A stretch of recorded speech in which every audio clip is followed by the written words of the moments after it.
What's up, my fellow gamers out there? Do you guys remember Heretic? This game has been released more than 30 years ago. I think it just has been released a year later than the original Doom. And I remember back in 1997 when I had my really first PC. It was a Pentium with a Pentium 100 MHz processor with 8 megabytes of RAM. And all of my friends who already had PCs back then, they already gave me a lot of old 3.5-inch floppy disk CDs, and they gave me, okay, you have to try this, you have to try this. And I remember I was played all the cool games back then, Duke 3D, the first and the second Doom, even Quake and Unreal. I know Unreal has been released in 1998. So I was really enjoying these kind of FPS games. And obviously some of my friends gave me Heretic. And I said, you should try this, this is a cool FPS game. I said, okay. So I went home and I got, I don't know, I thought 4 or 5 3.5-inch discs, put into my PC, installed it from DOS, and I started it up. Okay, and I remember the very first stage. I was in some kind of castle, a medieval castle, and I was holding this wooden rod with a yellow, this magic, I don't know, stone in it, and I was shooting yellow magic projectiles in these red-winged creatures, and I was like, what the hell is this? This is not for me. So I straight away uninstalled it. I remember a few months later I was like, okay, I'm gonna give one more try, but no, I still didn't really enjoy this game. So I forgot this game for like more than 30 years.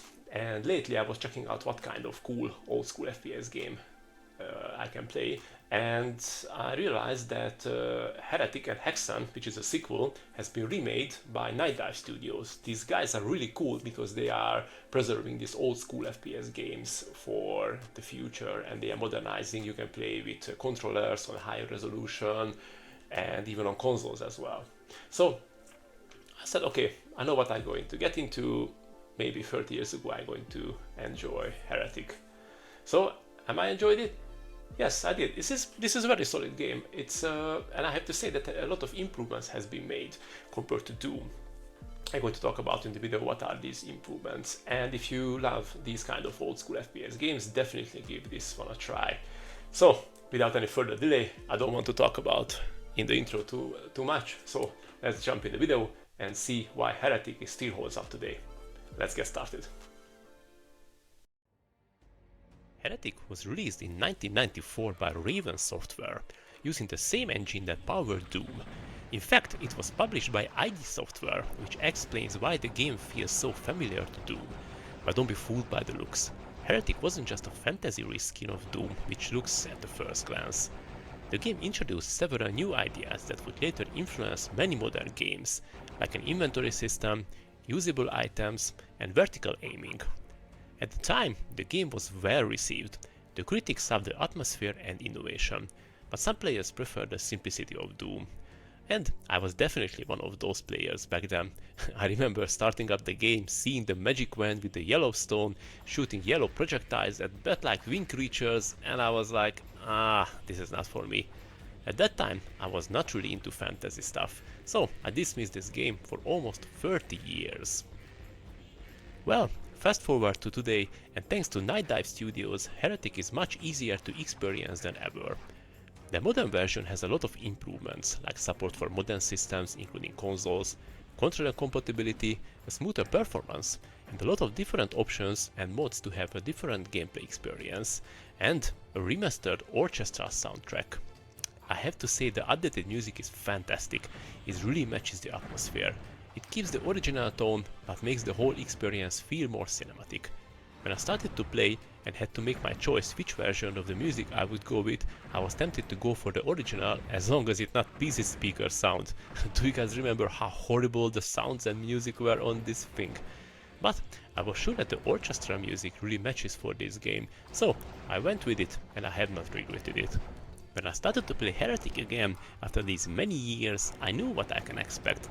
But this time I was determined to experience this game and give it a proper playthrough. After playing many FPS games set in space stations and urban environments, even from that same era, Heretic actually feels refreshing. The magic-based combat, the medieval environments, the strange enemies, it creates a very different kind of atmosphere. I don't know why I'm not realized this back in 1997, but that time my game preferences were completely different. Okay, let's talk about the story or the lack of it. Unlike some FPS games from the 90s, Heretic doesn't focus heavily on storytelling during gameplay. And not even in gameplay. When I started the game, I waited for some kind of text to appear on the screen about what is happening, because even in Doom and Duke 3D, we had a basic setting to know what's up. The base on Mars had been overrun with evil, or damn, those alien bastards shut up my rides. Alright, how was my Duke Nukem impersonation? Horrible, I know. Okay, but to be fair, the story of Heretic was originally explained in the manual, which means if you are playing today you might feel like you're just thrown into the world without much context. And I definitely had that feeling. Who I am, where am I, what exactly is going on? Okay, probably I had to shoot these things as they are not exactly friendly, but why?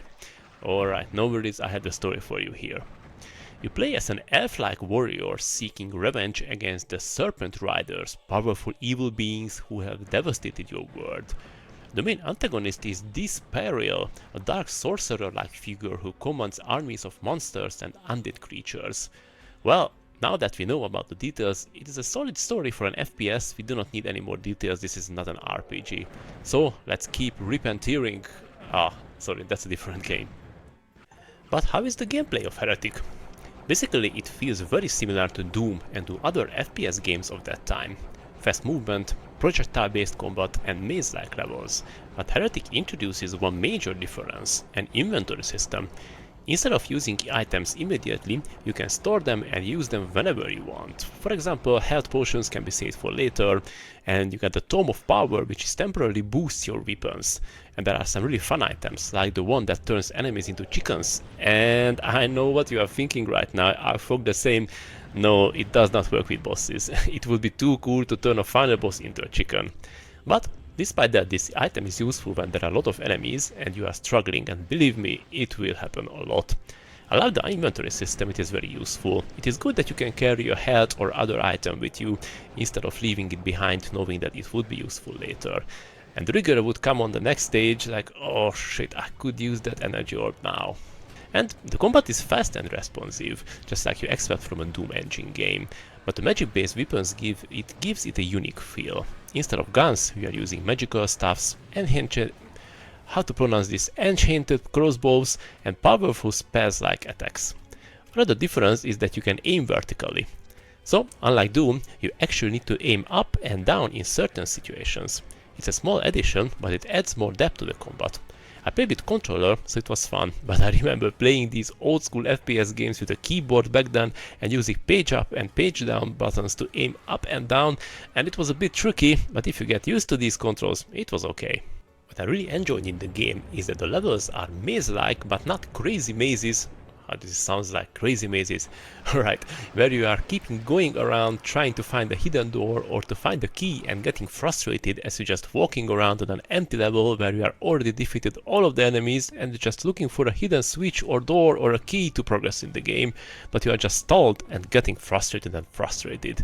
Well, luckily during my gameplay this has not happened with me, and it is a good, as I hate it when I cannot enjoy the game because I keep walking around like an idiot looking for something.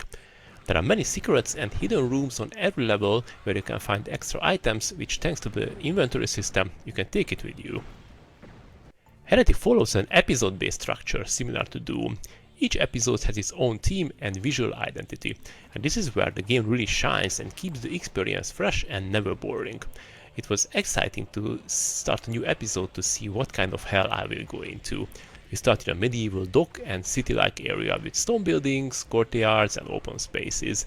Then the game shifts into a darker, more corrupted lands where the architecture becomes more twisted and hostile with heavier use of traps and tighter level design. In the next episode you descend into hellish environments filled with lava, demonic structures and much more aggressive enemy encounters. This is where the game really leans into its dark fantasy identity. This was one of my favorite episodes in the game. Later on you move through water-tamed areas with submerged sections, eerie lightning and a slower, more methodical pace as you navigate through partially flooded levels. And finally the game brings everything together in castle-like and abstract endgame areas, where the design becomes more complex and surreal, pushing both exploration and combat to their limits. One thing that really stood out to me while playing Heretic is the level of detail. For a game from 1994, it does some surprisingly immersive things. For example, when you jump into water, you hear a splash, and you actually see the splash animation.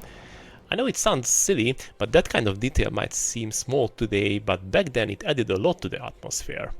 In the water-themed levels, there are actually some beautiful design choices. The walls and the ceilings look like they are built from mosaic, very clever use of the pixelated graphics. Oh, and an advice for you. If you're coming from Doom and see wooden barrels lying around within multiple enemies, do not shoot the barrels, they will not explode. Don't ask how do I know and why I wasted ammo on it. Heretic offers a good amount of content. The standard Heretic game includes 3 main episodes totaling 27 levels, which is 9 per episode, including secret levels. The definitive version, Heretic Shadow of the Serpent Riders, includes 5 main episodes plus 2 secret maps totaling 47 playable levels. That is insane. So, you have multiple episodes, plenty of levels, and by the time you finish it, you definitely had your fill of demon slaying action. What really makes Heretic special is its atmosphere. There's something about these 90s shooters that feels different from modern games, and I'm not talking about the graphics itself. They have a raw, immersive quality that's hard to replicate, and Heretic, with its dark fantasy setting, stands out even among its peers. Looking back, I understand why I didn't like this game in 1997, because it wasn't what I expected. But today, the difference is exactly what makes it interesting. Thanks to the modern version from Nightdive Studios, it's easier than ever to experience this game. Keep it up, guys. Well done. So guys, should you play Heretic? Yes, definitely. If you love these kind of games from this era, definitely do not miss Heretic. It's a very solid experience. And if I can suggest you try the Nightdive Studio version, because it has a lot of quality of life improvements and controller support. But if you are really old school, you can go to the original one, and if you have access to a really old computer like a 386 or I don't know 486, you can play it on as well on an old school monitor. That is a really authentic experience. But whichever way you go, you're going to enjoy it if you love these kind of games. If you come from modern games and if you just trying out some retro games, this is also a solid entry to try, but you have to adjust your expectations because this is very different from modern FPS games. And probably if it's going to be your first experience, you're going to think that this is really bad. No, it's not bad, it's just really different, because FPS games in this era was more about raw experience. You just have to go find the key, get some new weapons, ammo, and that's it. And there are no achievements, no checkpoints. There were multiplayer, but there was completely different multiplayer experience than nowadays. So yes, Heretic is definitely good FPS games. And I'm going to try Hexen as well, which is a sequel, and I'm sure that that one holds up really well, and I'm going to talk about that in a future video. So I hope you enjoyed this little review today, and I'm interested in your opinion as well. How do you like Heretic? If you played it or you plan to play it, so let me know in the comments below. Thank you for watching this video. I hope you found it useful, and I'm going to see you in the next Quest video. Bye bye.